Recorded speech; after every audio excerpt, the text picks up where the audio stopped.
Hey everybody, welcome to Board Online, Board Offline. Today I'm bringing you a gameplay of Fallen Land. This is a post-apocalyptic game that takes place in America after it's been nuked into the Stone Age. And this is going to be the solo variant that's included with the expansion. I'll have all that information in the description below. Speaking of which, while you're watching this, you think this might be something you're interested in, be sure to check that description for ways you can purchase the game, and just a little bit of that will come back to the channel. There's other ways to support the channel as well. So far I've had a lot of fun with this. This will be my third time playing the game solo, and I'll actually bring you one more gameplay in about a month or so with the other variant. There's two variants included with that expansion for solo play. So without anything else, let's get right down the table and we'll begin playing Fallen Land. All right, so here we go. We're set up for a solo game of Fallen Land. Now we'll be using solo variant number 2, and I'll be using 3 enemy factions, which means it's the difficulty. So there's 4 different difficulties. There's standard, moderate, difficult, and ultimate. I've beaten standard, which is 1 faction. I've beaten moderate, which is 2 factions. So now we're going to go for difficult. And which factions they are really does not matter a whole lot. I'll show you what I have down here. So I have these down here just so I can remember their names, because their score markers will be used repeated. Like that's basically, I'm trying to beat these score markers as we go along the track. And we've got the Highwaymen, which is this symbol right here, and they technically would be out of Sturgis, South Dakota if we were playing with other people. We've got the Regulators down here, which is this one, which they're out of Amarillo, Texas. And then St. George, Utah has the Brotherhood, which, or actually, I'm sorry, this is the Brotherhood, and that's the Regulators right there. And then here's mine, which is the Coalition of the Black Angel out of Iowa City. And you can see that's right here. This is me in Iowa City. I already have 1 token on the board, which is considered a resource. And we'll get into exactly what that means here in a second. Now, I do have a little bit of setup left to do that I wanted to show y'all, but prior to getting set up, I went ahead and put the mission tokens out, which was basically rolling 2 D10s to randomize where they go. The numbers really don't mean anything for the missions right now. It's basically, there's 7 different ones out there, and if I go to one of those, I can then do a mission deed, and I then draw a mission card and see what happens. They can usually are relatively difficult, but at the same time, the rewards are pretty significant. You can see, actually, I have different deeds. I have 1, 2, 3, 4, 5 different deeds. The PvP deed is unlikely to be used. It is possible that a raiding party, what's it called? Let's see. 4 through 6 PvP. Okay, so it is possible that a PvP party will be created in the solo game. I haven't had it happen yet. This will be my 3rd solo game I'm playing. So, by the way, in case I didn't mention it up top, as always in my gameplays, I am not infallible. It's entirely possible you may see some rules errors, or even more likely, some tactical errors and some strategic errors. Please leave comments in the comment section below if you see any of that, rules errors, strategic errors, any of that stuff. I would love to learn from my mistakes and get better at the game. All right, so again though, so movement deeds is how you move around the board. You can see cost 1 week, encounter deeds cost 1 week, PvP cost 1 week, resource deeds cost 2 weeks, healing deeds 2 weeks, and mission deeds costs 3 weeks. Okay, so these are all different things that we may end up doing throughout the game. Movement obviously is going to happen a lot. Encounter deeds are going to happen a lot. Well, actually, I'm sorry. They may happen some. The resource deeds will happen a lot, and the mission deeds will happen a lot. Hopefully I won't have to do healing deeds too much, but we'll see how that goes.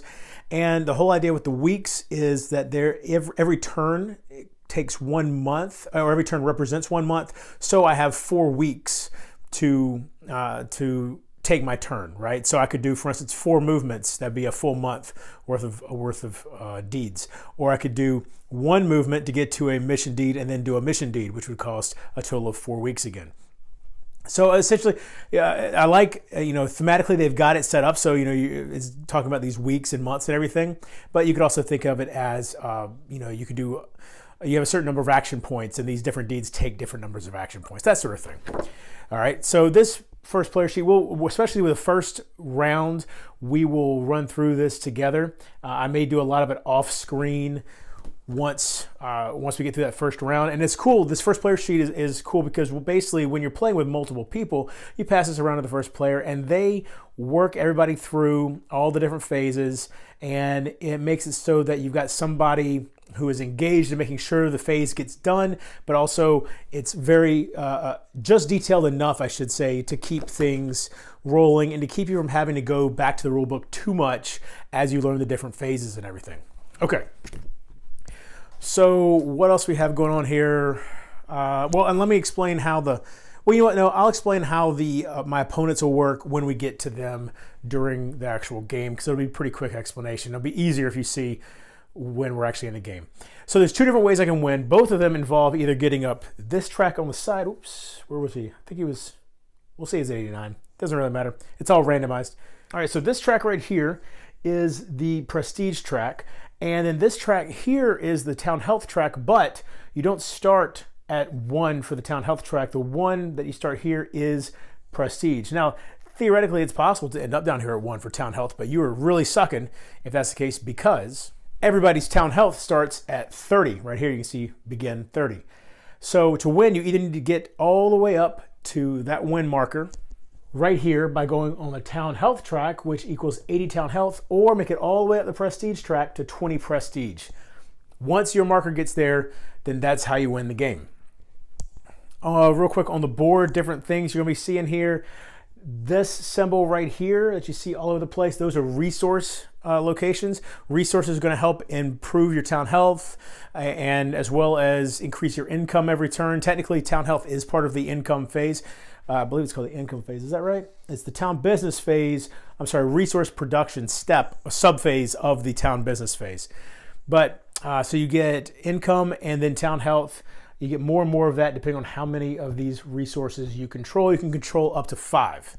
Your original location counts as one of those. So everybody starts with 1 resource. Any of these where you see these symbols like this, those are the hometowns of the different factions. It doesn't play a huge role in the solo game, but it could play some role. There are certain action cards that could still interact with those places. You see these other kind of generic cities. Those are actually cities.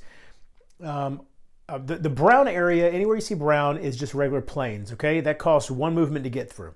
This darker brown, these are mountains, okay? The mountain hexes cost 2 movement to move through. And then the city hexes are 3. On top of that, if you end your turn or you end your movement in a city hex, you gain 1 spoils or 1 action card. The red, which a lot of the cities are going to be in red because that's radiation.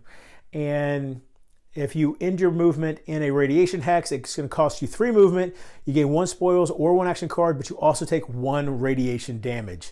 Now, some of these hexes you'll see clearly have multiple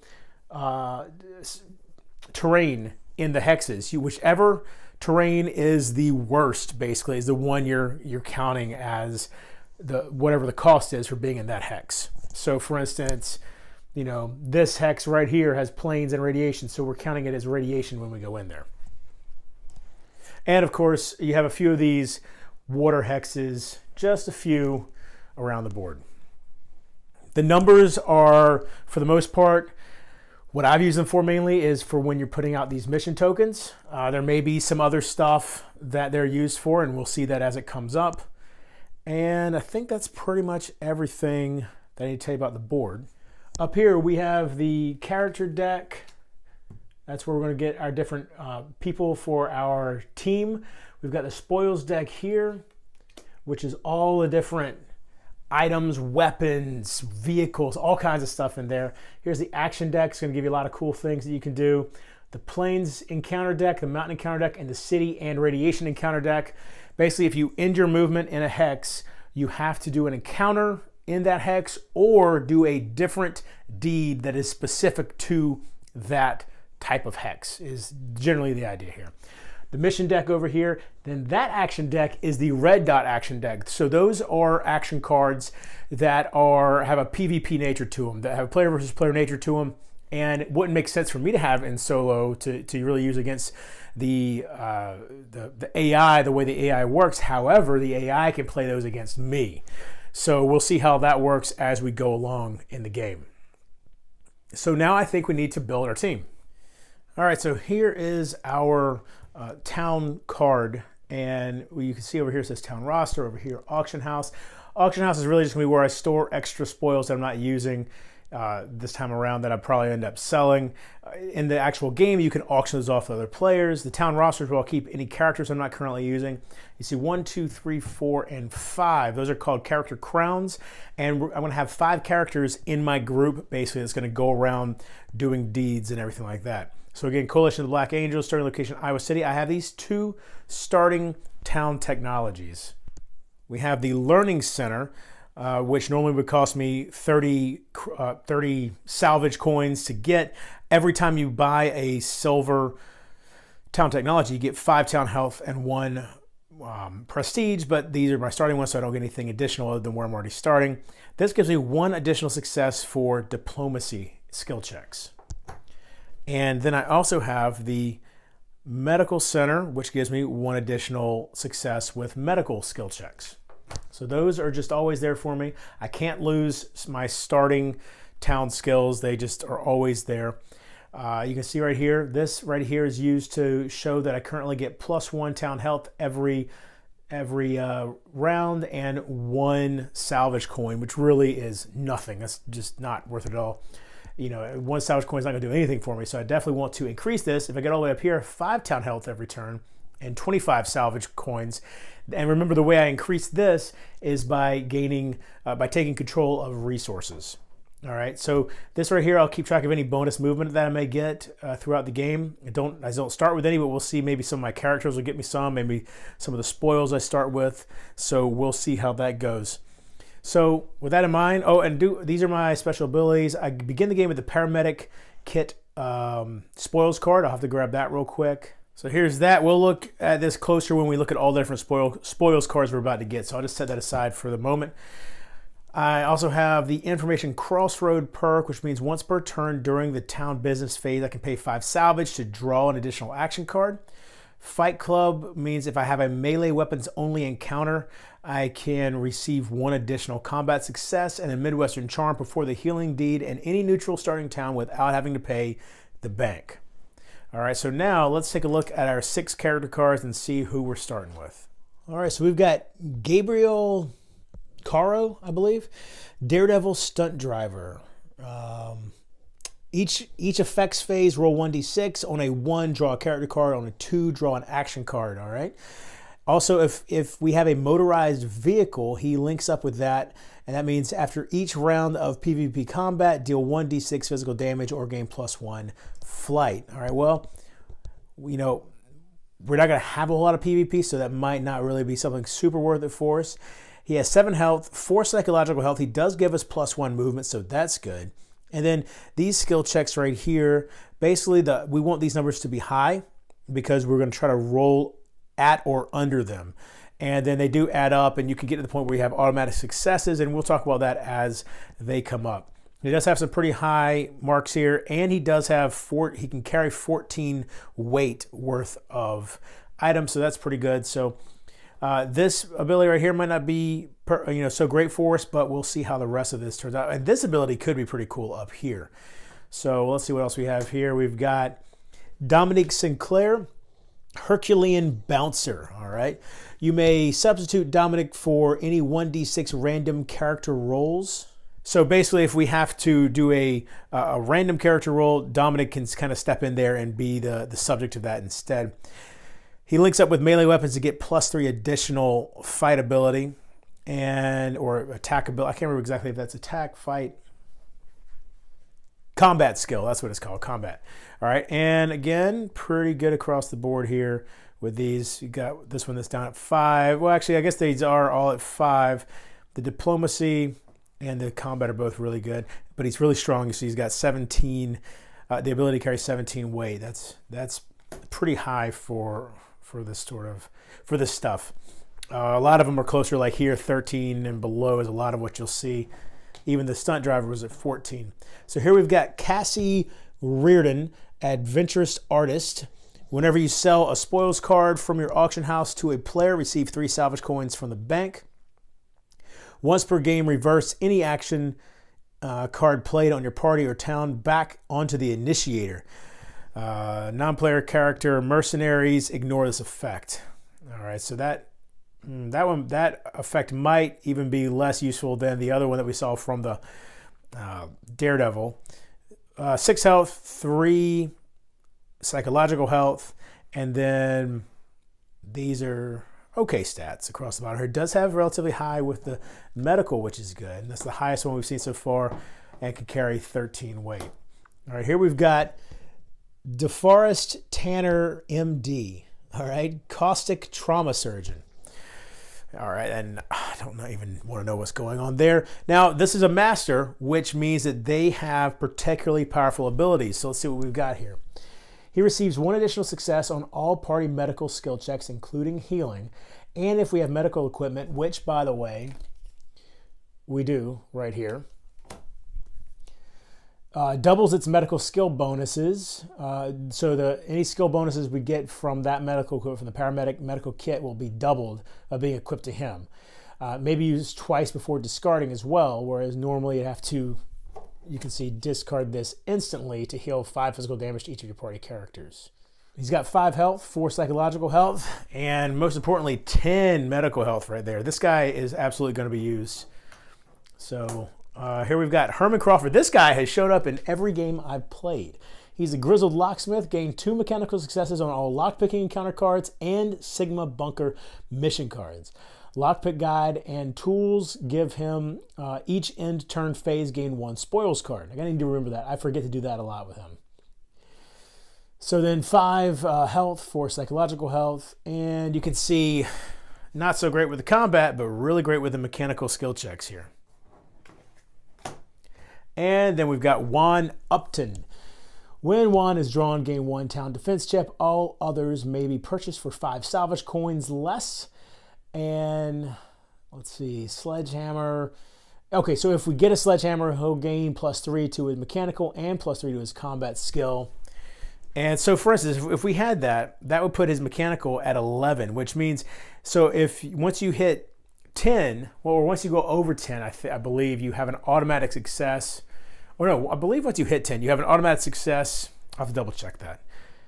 Either way, he was at 11, so he definitely would have an automatic success every time with mechanical. But then, if he's at 11, that means that to get an additional success, he'd have to roll a 1 because, for instance, if it was a 15 that he had, then that's 1 automatic success, but then everything else that he needs to roll would be 5 or less to get an additional success there. And so that's how, you can get those automatics, but then sometimes if you just barely get that automatic, getting an additional one is going to be very, very difficult because you then are counting up again from there. All right, so here's who we've got so far. I'm going to use these 5 guys here.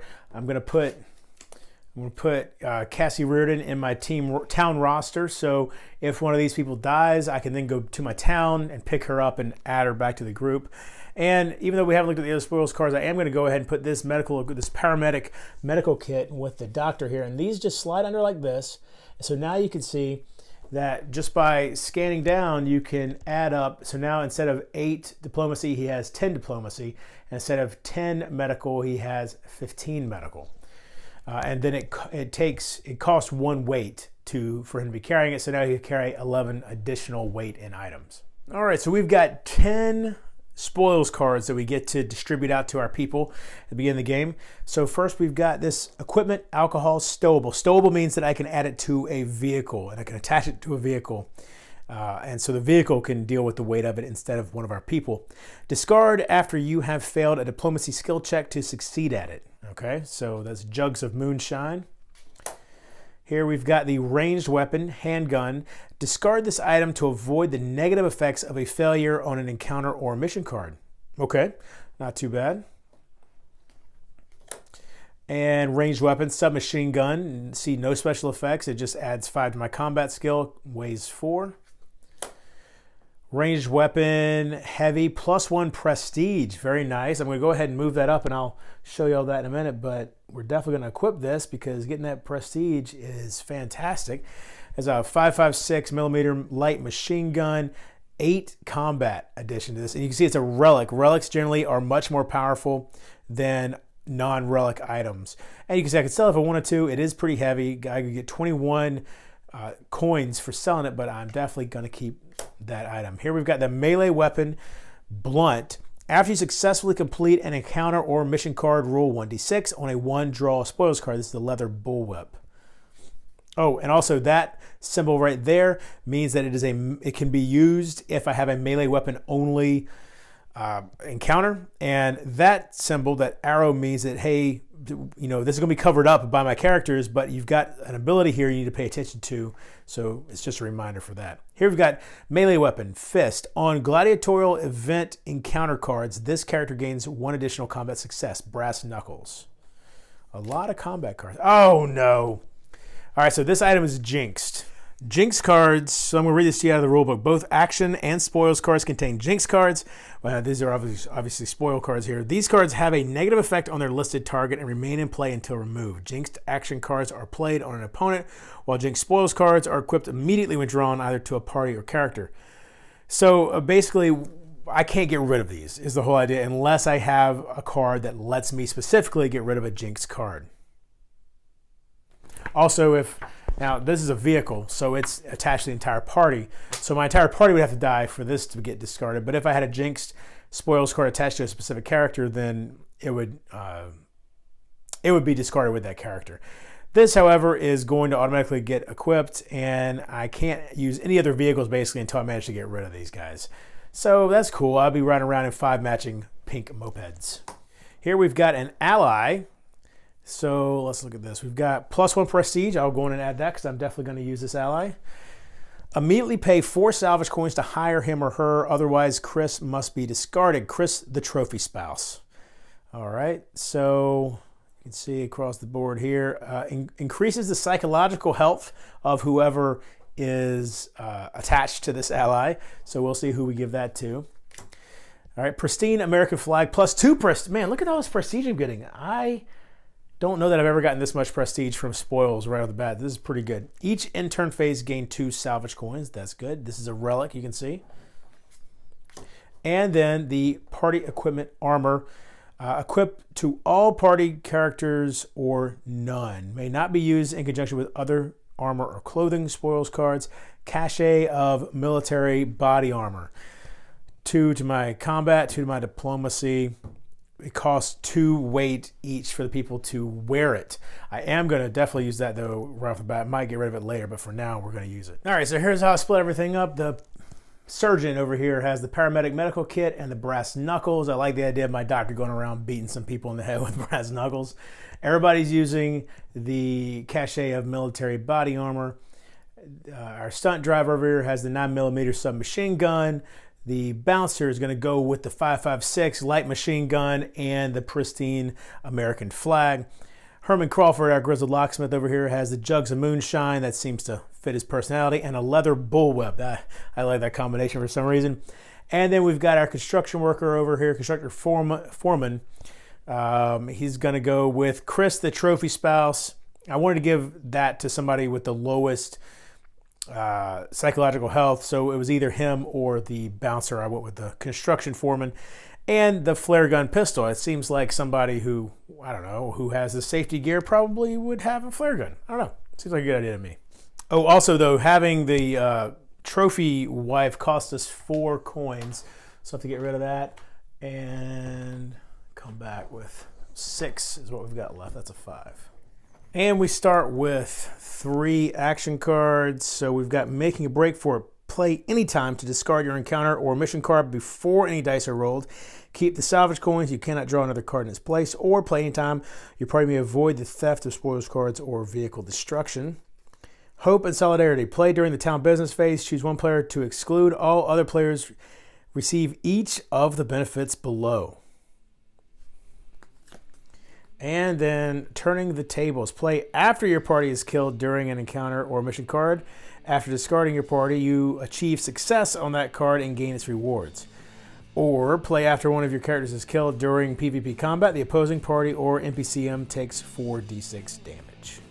So there you go. That's Fallen Land. I hope you've enjoyed it so far. That's the setup so far. Be sure to come back. We're going to have the full gameplay video coming up real soon. I may have to split it into 2 more parts, depending on how long it takes me to finish it up. However, that will be coming up very, very soon.